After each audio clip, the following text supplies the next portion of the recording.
21st, 2021, 3 o'clock, and welcome everybody to the first meeting of the year. Would the clerk please call the roll? Thank you. Matt Conant, Yes, I'm here. Nick Avdis, Here.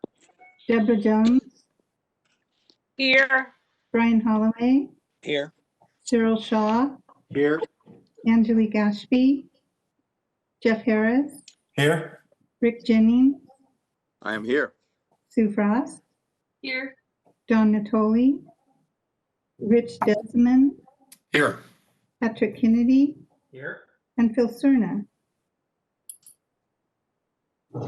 Thank you. This meeting of SAFEGA is being recorded and will be aired on Metro Channel 14 on Friday, January 22nd at 9 a.m. Members of the public that wish to address the board will have an opportunity to do so under public comments. When addressing the board, please limit your comments to 3 minutes and identify yourself for the record. And just as a reminder to everyone, when not speaking, please mute your microphones. Thank you. Thank you, Lindy. And with that, we will move on to public comment. Is there any public comment? I did receive a request to speak under public comments, and so I'm not sure if the call-in users might be one of them. Do we have like Mike Portanato on the phone? Mr. Portanato, are you there?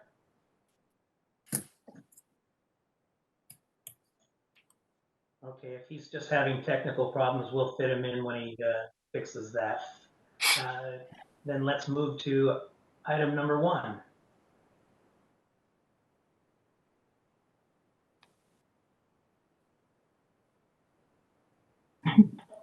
Sorry. Item number 1 is the election of officers. All right, before we get to that, I want to say that it's been a interesting year, a lot of activity in Natomas particularly and in the Pocket area.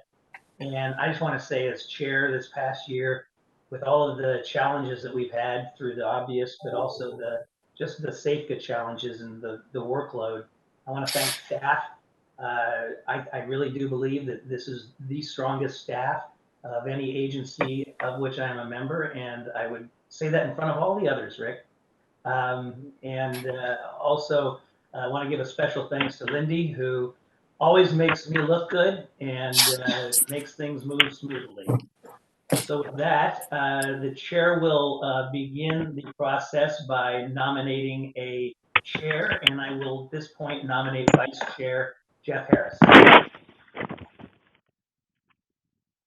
Second that, Member Holloway. Okay. Are there any other nominations at this time?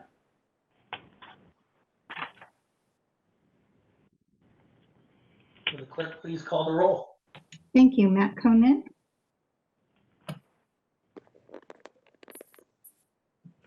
Matt Conant, let me help you unmute.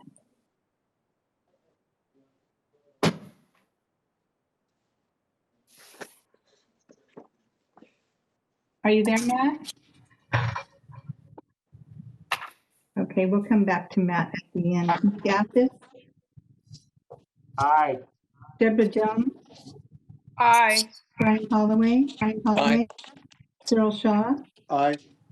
Angelique Ashby, Jeff Harris, Aye. Rick Jennings, Aye.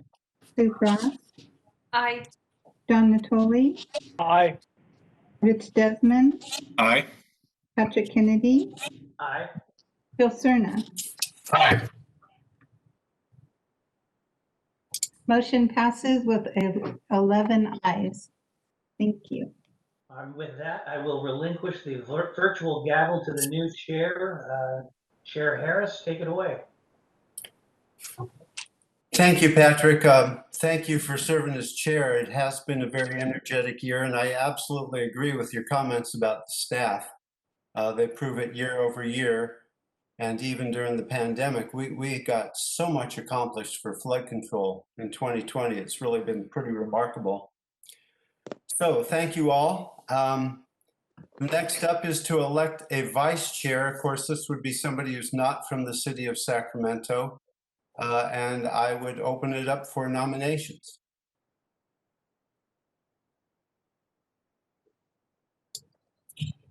Director Harris, Yes.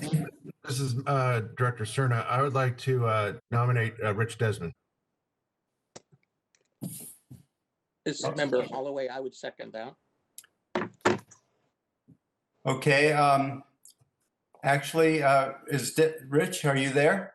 I'm here, and I certainly thank you, Director Cerna and Director Holloway. I appreciate it, and I'm certainly willing to serve and would be honored to do so.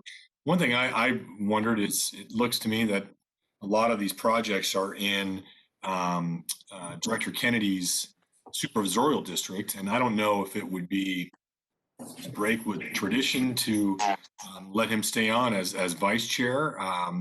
So I mean, I wonder if I can make an alternate motion that Director Kennedy stay on as vice chair. I don't know Fair if you enough. know.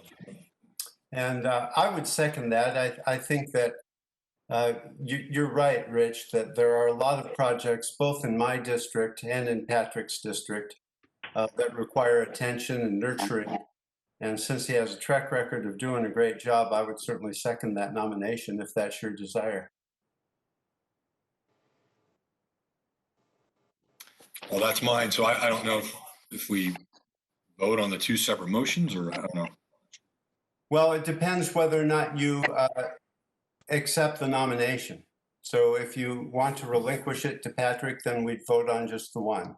If Okay, you, so I'll relinquish it, and again, I thank Director Cerna and Director Holloway. I really do. It means a lot to me. But I think we'd probably be better served by Director Kennedy staying on. So I'd like to relinquish being considered. And I will second Supervisor Desmond's motion.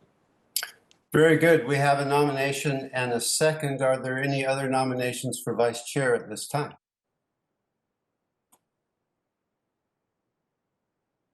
Hearing none, Lindy, why don't we go ahead and take a roll call vote? Matt Conant, Yes. Aye. Nick Abdus, Aye. Deborah Jones, Aye. Brian Holloway, Aye. Cyril Shaw, Aye.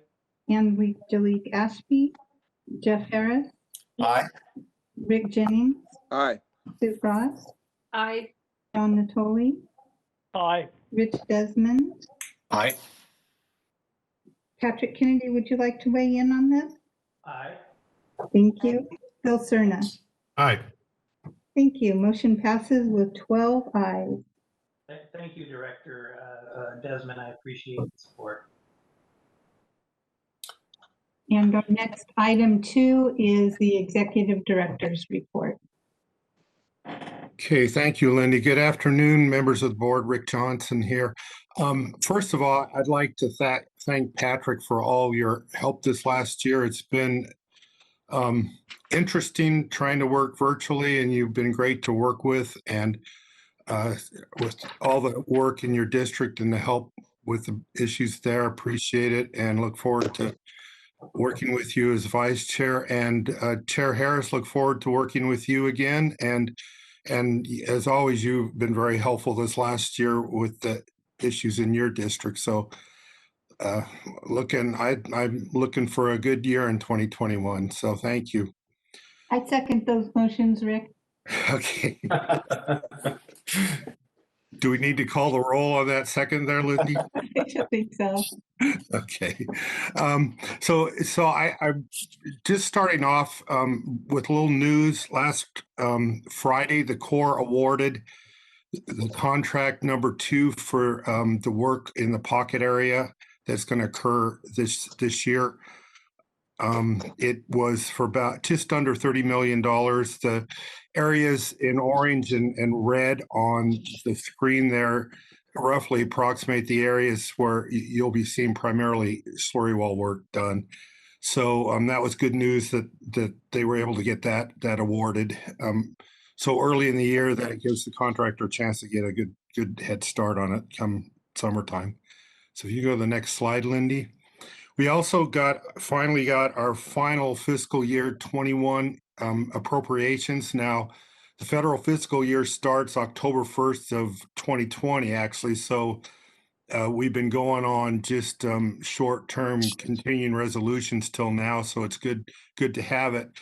We did get 131.5 million for the Natomas project in construction dollars. Just to put things in perspective, that's the highest funded flood damage reduction project in the country. And across the whole core portfolio, there were only 4 projects that received more funding. One was the Everglades, and then there was a large dam safety project, and then 2 navigation port projects. So, and then just another way of looking at it too, this is the most funding, not only for Natomas we've ever gotten in an annual year, but for all of our projects in annual funding. Now in 2018, we had the supplemental funding that supplemented it, but we've never had this much annual funding before. So it was a very good year from a funding standpoint. So Lindy, if you go to the next slide, please. Also, as part of the big, you probably were watching it towards the end of the year, whether they were going to get it passed and then the president sign it. That was a big bill that had some COVID relief in it. It had our Appropriations Act in it. It also had the Water Resources Development Act in it. And Section 209, which was a comprehensive study for the Yolo bypass, which we have been working on getting in there, it was included in there. So it is now authorized. So our next steps is to get some funding for it so the Corps can get going. But we made it through that first step, and so we're excited to get going on that. So if you can go to the next slide, Lindy. So I wanted to talk a little bit about, Jeff mentioned so much work went on in 2020. I want to talk about the accomplishments.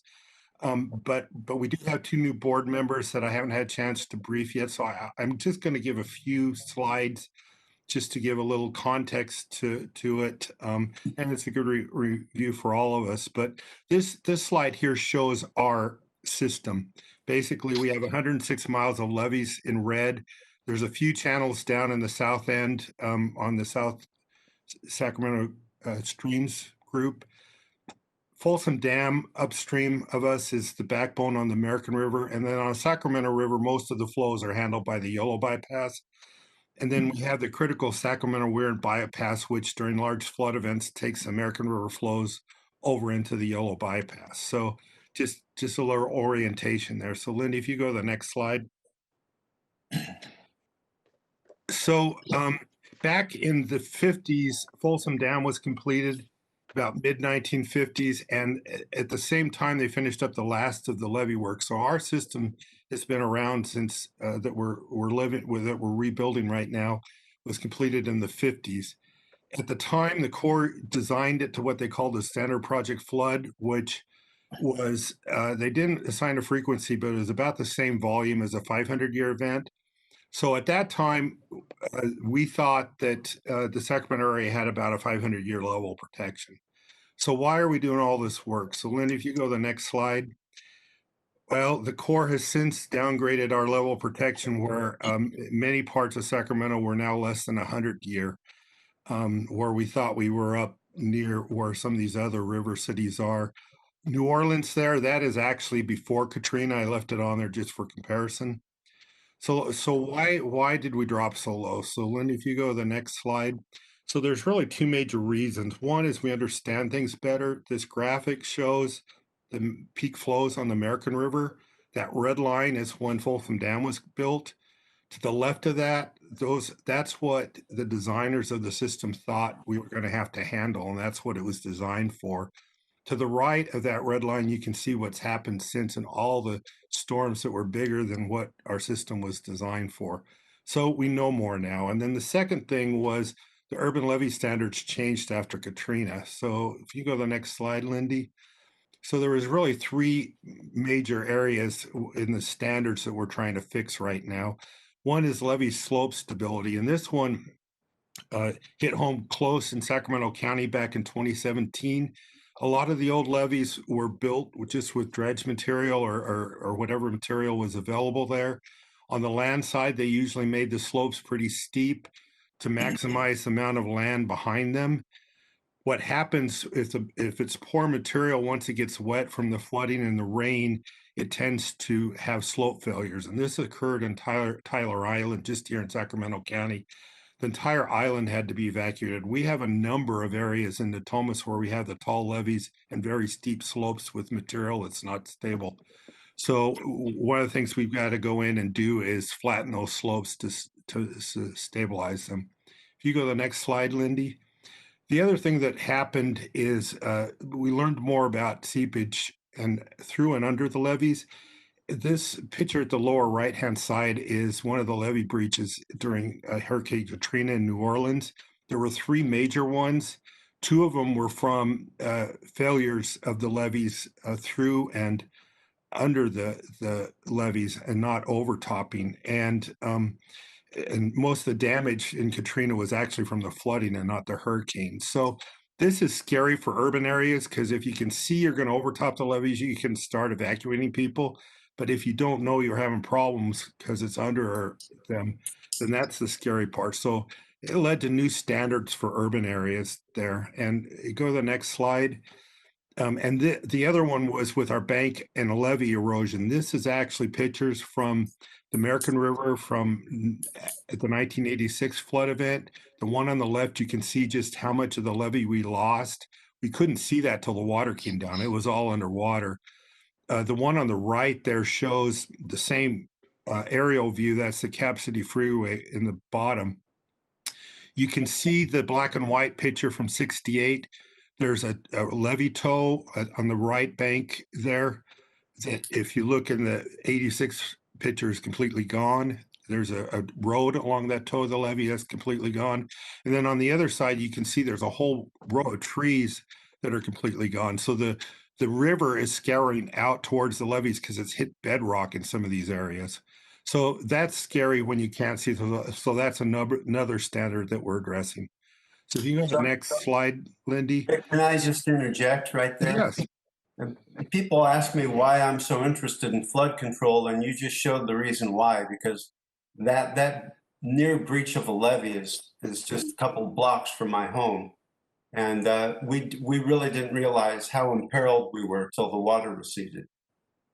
And that's why this work is so important. It was really a close call in 86 and 97 both. Yeah, no, thank you, Jeff. Appreciate that. That's a good perspective on it to live it real time. So the components basically come to a combination of storage and conveyance. So 2 things on the conveyance, we're having to do all this work to rebuild the levees to current standards just to get the original capability we had. And then also on the American River, we're increasing the capability of the system to handle higher flows. We can pass larger storm events. And then we're increasing the storage capability by a couple of the projects up at Folsom. So if you go to the next slide, Lindy. So these are the 6 currently authorized federal projects underway. The 3 that are in white basically have been, the construction's basically completed. We got a few items we're doing to clean them up and close them out. But the 3 major ones, the raise upstream at Folsom, the Natomas Basin work, and the common features were 2016, the work that was authorized in WARDA 2016, are currently all under construction. If you go to the next slide. And this is just a table of the same projects, just showing it's about $4.4 billion worth of projects that we're building. Go to the next slide, Lindy, there. So 2020, as Jeff mentioned, was just, I know it's a tough year in a whole bunch of ways for most people, but from a flood risk reduction standpoint for Sacramento, it was actually an extraordinary year. Lindy, if you go to the next slide. This table shows there were 14 construction contracts by all the partners on these projects. There were $350 million worth of construction projects going on in 2020. So that's pretty significant. That's the most construction we've had in any year to date. So Linda, if you could go to the next one. So just real quickly, where were those? On the American River Common Features up in the north area, on Arcade Creek, Sacramento was finishing up work on the levees along Arcade Creek there, a project we had started a couple of years before that. Go to the next slide, Lindy. On the Sacramento River, the Corps had a $64 million project on the areas on the map in pink on the left-hand side. Primarily, it was slurry wall work. There was some berm work and some other slope stability work, but it was primarily slurry wall work. Go to the next slide. And then down at the bottom end, Safeco, we had already been moving forward with this project, so the Corps had us complete it. Some mitigation plantings at the Beachstone Lake areas there that will serve as mitigation to offset some of the impacts from this construction going on. Next slide, Lindy. And then a lot of work over in the Sacramento Weir and bypass. This graphic just shows, this was actually the 97 flood event. You can see how much water the Yolo bypass takes compared to the Sacramento River. And so we're we're basically doubling the size of the bypass. And so there's a lot of work going on there.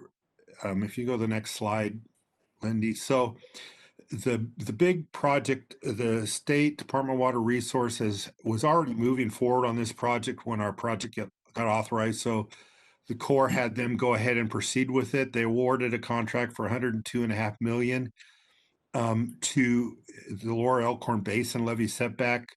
It consists of setting back the north levee of the Sacramento bypass, and also, which is part of the authorized common features project, and then also the east levee of the Yolo bypass from where the Sacramento bypass comes in up to I-5, which is the first component of widening the entire Yolo bypass complex. So that construction's ongoing and will be for a couple of years. DWR had some resource issues, and so they asked Safeco to take care of 3 contracts related to it. By setting the levees back, it changed interior drainage and had to replace pumping stations, which they had Safeco do. The interior drainage project was awarded in the August timeframe, is under construction now for about $11.6 million. And then in December, the Safeco board approved the award of the pump station project at $7.7 million. And go to the next slide, please, Lindy. And then over the last couple of years, Safeco's been moving the old landfill that was out in the middle of, in the way of expanding the Sacramento bypass. In the upper left-hand corner, you can see some of the material from the old landfill being removed.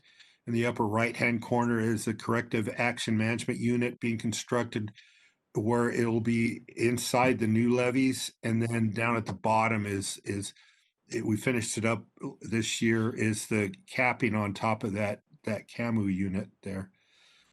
Go to the next slide, Lindy. Going over to Natomas, which is completely surrounded by about 42 miles of levees.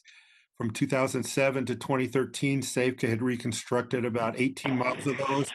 In 2020, the Corps had 4 construction contracts going on, one along the top on the Natomas Cross Canal for Reach D, one down along the American River down at the bottom, Reach I. Then Reach H is on the southern end of the Natomas East Main Drainage Canal. And then Reach B is on the Sacramento River from where Safeco finished going south. So if you go to the next slide, Lindy. Rick, Yeah. question on that last slide. It said Reach I contract 2. That meant contract 1. Didn't it? It did. That's a good catch. That's a typo. Sorry. Yeah, I thought so. So that brings the question, when do you think contract 2 would be let?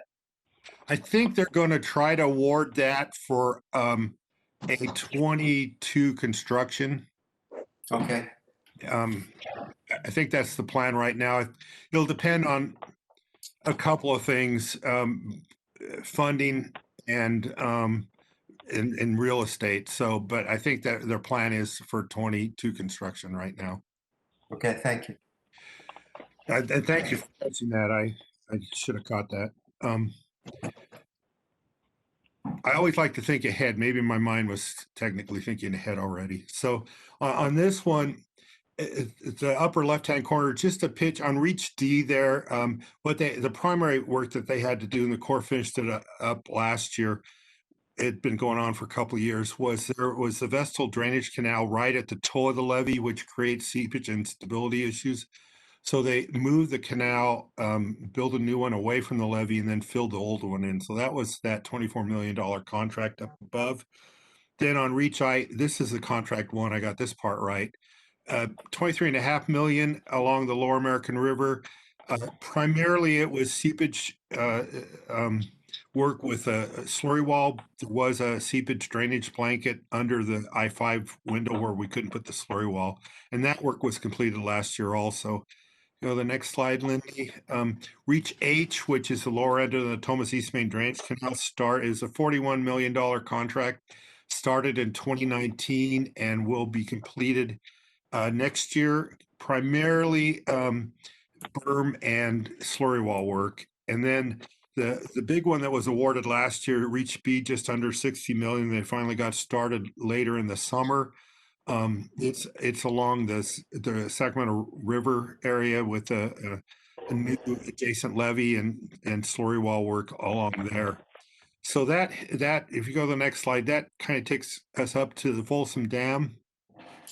So Folsom Dam consists of 4 dams, which are on old river channels, and 8 dikes, which are just low points in the topography. We're raising all 12 structures by 3.5 feet. And then if you look at the bottom right there, that's looking back at the dam from the lake, you can see on top of the gates, there's a gap. We have to put top seals on those gates to close that gap so we can keep the gates closed longer and make better use of the space up there during large flood events. And in addition, since the water will be higher on those during flood events, we do need to do some strengthening of those gates. So go to the next slide, Lindy. On this one, the first construction got started last year. The upper left-hand corner is the ribbon cutting ceremony. If you notice, the person second from the left there is setting an example for the rest of how you should shovel the dirt. The others aren't following them very good, but that's our own Patrick Kennedy. So as usual, Safka was taking the lead in how to do that. So, but I appreciated Patrick representing us there. On the right, you can see they're placing drainage rock on the face slope of the dike. Down at the bottom left, they're placing a revetment on top of the drainage rock, and then the bottom right is the finished product there. If you go to the next slide, Lindy. So Safeco has been a very active role in these things. By law, we have to provide all the real estate and remove things out of the way. And I'll talk a little bit more about those in a minute. We also took on a lot of the design work when we got the emergency supplemental funding in 2018. It came with a caveat that the work gets done in 5 years. The Corps, it's the federal contracting process takes them a while. So what Safeco did, we jumped in and we worked with the Corps, decided who they wanted to do the designs. And we awarded contracts to those entities to start the designs, and then the Corps has taken over them as their contracting process caught up. And in some cases, we just did the designs entirely for them. I mentioned the construction activities that were taken on at the request of the state and the Corps, and then some of the other activities are like we're helping with cultural resources, we're helping with mitigation, and basically when issues come up that our big state and federal bureaucracies can't deal with, they usually ask us to solve them. So if you go to the next slide, I'll just talk a little bit more about we had some significant real estate actions in 2020. The Sierra Northern Railroad goes across the Sacramento Weir. You can see the weir down on the bottom left. And then as you go north from there, the tracks continue and they're in the way of the new widened bypass. And so normally with railroads, the Corps will deal with them, but they estimated it was going to take them 5 to 7 years to get the railroad out of the way. And that was longer than we had to build it. So Safeco took it on, and last year we did get the final approval from the Federal Surface Transportation Board. It was a long and tedious task. Jason Campbell did most of the work, but that got approved last July, which allowed then the state to go ahead and award their levels contract. So that was a big one that finished in 2020. If you go to the next slide, then I put this up just to show the number of transactions that were done. We ended up closing out 65 deals in total. We over the 2020, we brought 5 resolutions of necessity to the board, but none of them had to go to court after the board approved them. All of them either settled or gave us rights of entry to come in and construct. So it was amazing we were able to get that done without having to go to court last year. If you go to the next slide. And there was really, I wanted to thank the board because there was 3 critical actions that the board took that made that possible for us. One, in November 2019, the board gave us authority to offer an real estate incentive acquisition program to help incentivize property owners to move quickly to reach agreement. And then the other was last March when COVID hit, the board raised our authority for approving the appraisals and administrative settlements. And that proved essential as it was difficult working with the property owners with the COVID restrictions to start with, and then difficult moving back and forth as offers and counter offers came. We never would have made it if we would have had to come to the board with each of those. So that authority saved us there. And then the last one on that last slide, let me, if you go back up there, the other direction. Oh, yeah, you're going the wrong way. Go back up. One more. And down. Yeah. So then the last one there, in February, you approved creating a real estate manager position, and we brought Matt DeGroot on, and that's been huge help. We just were getting overwhelmed with the real estate, and we actually have more. This wasn't even our hardest year yet. So I just wanted to thank the board for that. We wouldn't have made it without those delegations and approvals. So now, Lindy, you can go to the next slide. So the other thing we had to do was encroachment removals. These are all down in the pocket area where there's mostly stairs, landscaping, and some fencing. So the board gave us a critical tool in October 2018. That was the incentive program to incentivize the property owners to voluntarily remove their encroachment. So in 2019, we reached 9 agreements, which those were removed in the early part of 2020 ahead of the core construction. And then this year we entered into 27 agreements. Those will be removed actually within the next couple of months.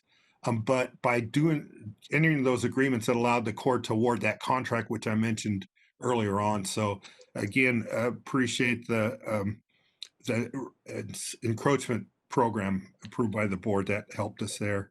So if you can go to the next slide now, Lindy. So this just visually shows the system and where we're at. The green is the areas that are basically complete. The yellow are the areas that are under design and still need funding. Now, I made this slide before we got the funding for FY 2021. So that yellow part in the lower left-hand corner of Natomas is now funded with that $131.5 million we got for this year.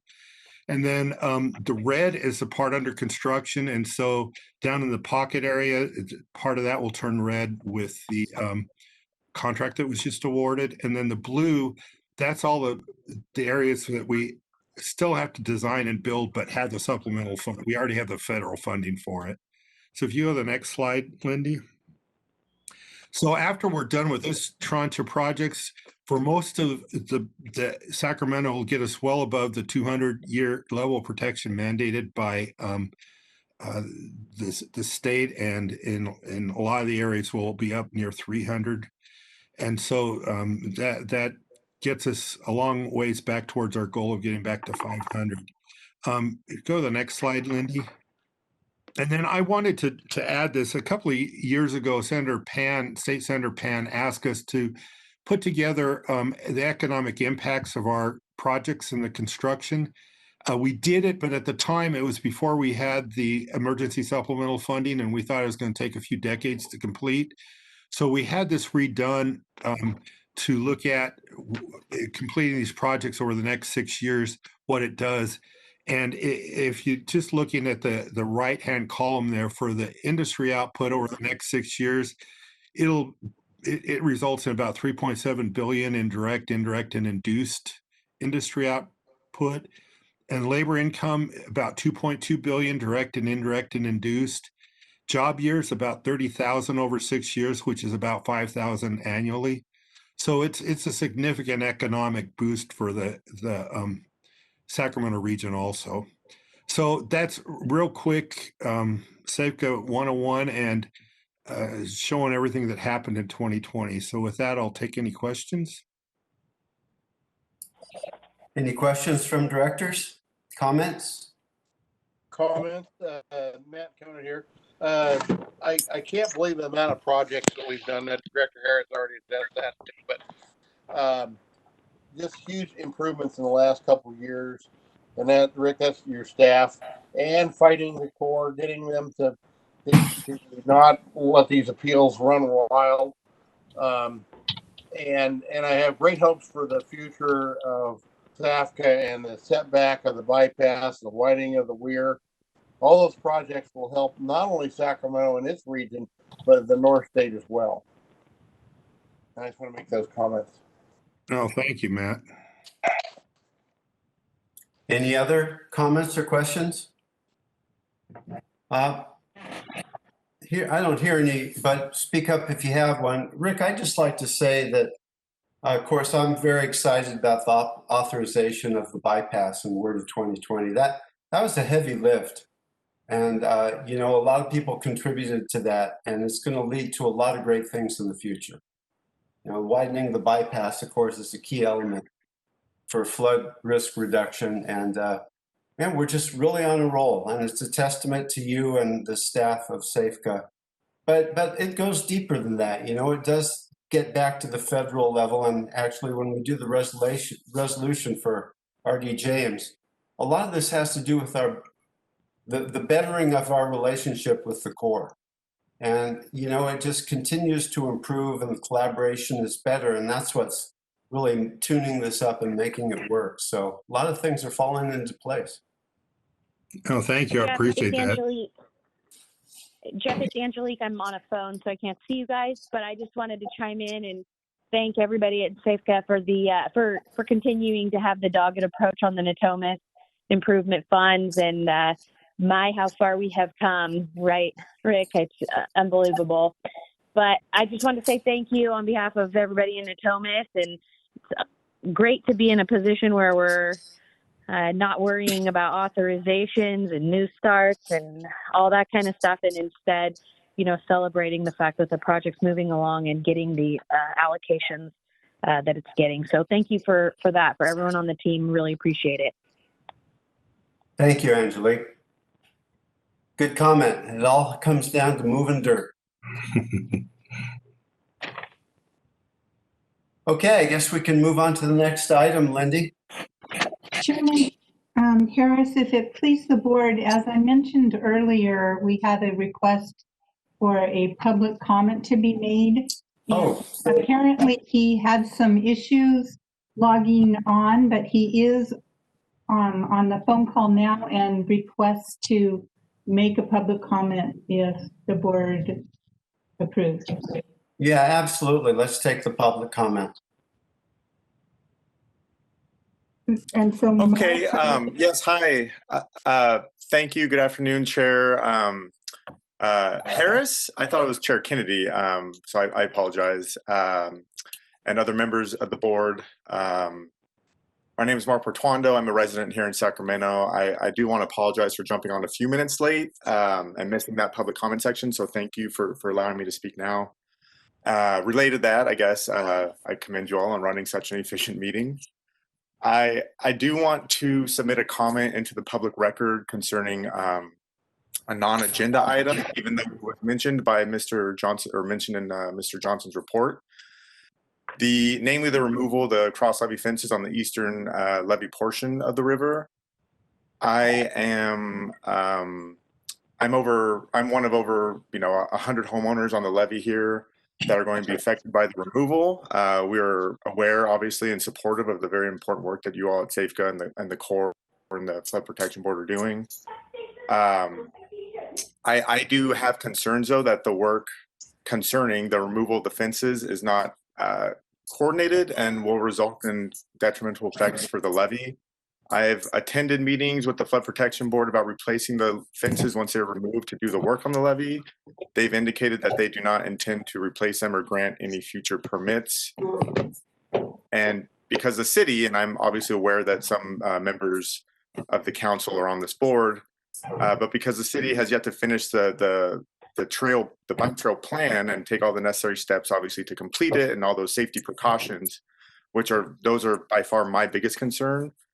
Those precautions will be set aside, and it will be a de facto opening up to the foot traffic and additional traffic before the city can complete the project, which puts the levee at will add additional harm to the levee and the people that live behind it. I've already seen people cutting steps into the levee to get down there and fish. My neighbors are already having to deal with people camping and building fires on the levee. Putting themselves at great risk to ask people to stop doing that or to kind of get them out of there.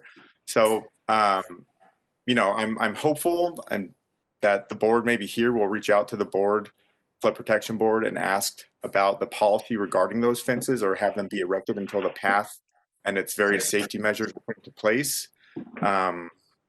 Because at the end of the day, that's, I have some young kids, there's lots of young families here in the pocket, and we are worried about that.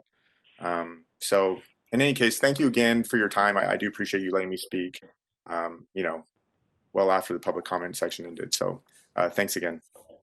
All right, thank you. Thank you for voicing your concerns. Rick, do you want to speak to that issue at all? We'll pass those comments on. I mean, to be honest with you, we'll share that. We work closely with the board and the Corps. Ultimately, anything that wasn't part of our voluntary encroachment removal program automatically goes back to the board authority, and so they'll have the ultimate decision on that. But we can certainly pass the concerns along and try to do everything we can to minimize any safety concerns. Yeah, thank you. I think it's important to point out that ultimately it goes to the flood board. Okay, Lindy, we can move on now to consent. Thank you. Mr. Portando, if you would please submit your request in writing to Safety Board Clerk, we can get that more properly addressed. Okay, thank you very much. Thank you. And next up, we have consent matters. Items 3 through 9 are in order. So any comments from directors? Anybody need to pull anything for discussion, or any issues at all on consent? Baptist moves consent. Jennings, second. So we have Abdus first and Jennings second on consent. Any discussion? Hearing none, let's take a roll call vote, Lindy. Matt Conant, Aye. Nick Aptis, Aye. Deborah Jones, Aye. Brian Holloway, Aye. Daryl Shaw, Aye. Angelique Ashby, Jeff Harris. Aye. Yeah, Jeff is an aye. Thank you. Rick Jennings, Aye. Sue Frost, Aye. John Natoli, Aye. Rich Desmond, Aye. Patrick Kennedy, Aye. Patrick. Okay, thank you. Thank you. Phil Cerna. Aye. Oh, there you go. Thank you. Motion passes with 12 ayes. Our next item is separate matters, items 10. Resolution of Appreciation 2021-009, recognizing the Honorable R.D. James for his contributions to improving flood protection in the Sacramento region on the occasion of leaving the office of the Assistant Secretary of the Army of Sacramento. All right, thank you, Lindy. So I wanted to take a moment. Mr. James is now no longer the Assistant Secretary of Army with the change in the administration, and there's someone acting in there right now, and it'll probably be a while before we have a new one. But Mr. James, he got appointed in February. Actually, it was approved by the Senate in January 2018, and then took office in February. But in that short time he was there, he was huge for what he did for our area. The first thing he did is he changed how the Corps did business and basically got them to work a lot closer with the non-federal sponsors. That has been huge, and we have seen a big difference in that. And then right off the bat, he took a number of meetings from us and the Congresswoman and worked with us, and he gave us $1.8 billion in the emergency supplemental funding.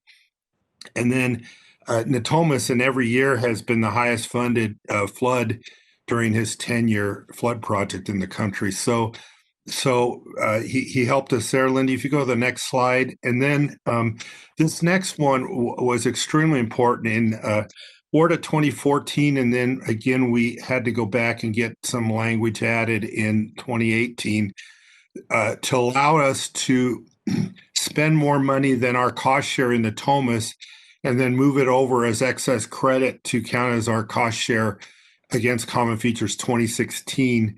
It took the legislation required an approval from the Assistant Secretary of the Army's office. So earlier this year, he approved moving approximately $100 million from Natomas funding that the state and SAFCA have provided over against our credit for our cost share for Common Features 2016. That's been huge because that's allowed us to continue to help do the things that are difficult for the Corps to do in moving Natomas forward. So really appreciated that. And then he's been very consistent as we're pushing the comprehensive study of the yellow bypass, the need for being able to look at better quantifying benefits so we could justify that. He was very supportive of that. And then getting the Corps to move quicker to construction. You mentioned it, Jeff. Move dirt was his motto with them, and he actually got them going. So, the current tranche of projects we were doing, I was worried it was going to take us 30 to 40 years under the normal process, but with all the actions he took, we're going to be done in about 6-7 years at the outside. That's going to greatly reduce the risk of catastrophic flooding for our citizens. So with that, I wanted to put together this resolution that we will get to him after it's passed there. So with that, I'll take any questions. So, Rick, I'd like to use the chair's prerogative to move this resolution. As you mentioned, and it states pretty clearly in the resolution, R.D. James has been really instrumental in moving our projects forward. I had the opportunity to meet him in 2019 with yourself, and I found him to be personable and very pragmatic. He has agricultural sensibilities, but he is a get-it-done kind of person. And I think we were very fortunate to have him, there in his position. It's with some regrets that he's leaving because, he was very helpful to us. But I think he set a pattern of the way we work with the Corps that's going to be beneficial for a very long time. Yeah, I agree. Okay, other comments? I'll second. Anybody else want to chime in? I'll second. There's a motion. Okay, we have a motion and a second. Did you get the second, Lindy? Lindy? It was the second by Director Holloway. I believe it was. Thank you. Take a roll call. Matt Konen, Nick Abbott, Aye. Deborah Jones, Aye. Brian Holloway, Aye. Jill Shaw, Aye. Angelique Ashby, Okay, Jeff Harris, Aye. Rick Jennings, Aye. Sue Frost, Aye. Don Natoli, Aye. Rich Desmond, Aye. Patrick Kennedy, Aye. Phil Cerna. Thank you. Motion passes with 12 ayes. Hey, Lindy, this is Angelique. Sorry I couldn't quite get off and mute fast enough. Enthusiastically, yes. I've got you. Thank you, Angelique. And our remaining items are receive and file. Great. So that brings us to the end of our meeting unless directors have comments on the receive and file items, or if you have any comments or questions for staff or otherwise. Well, not hearing any.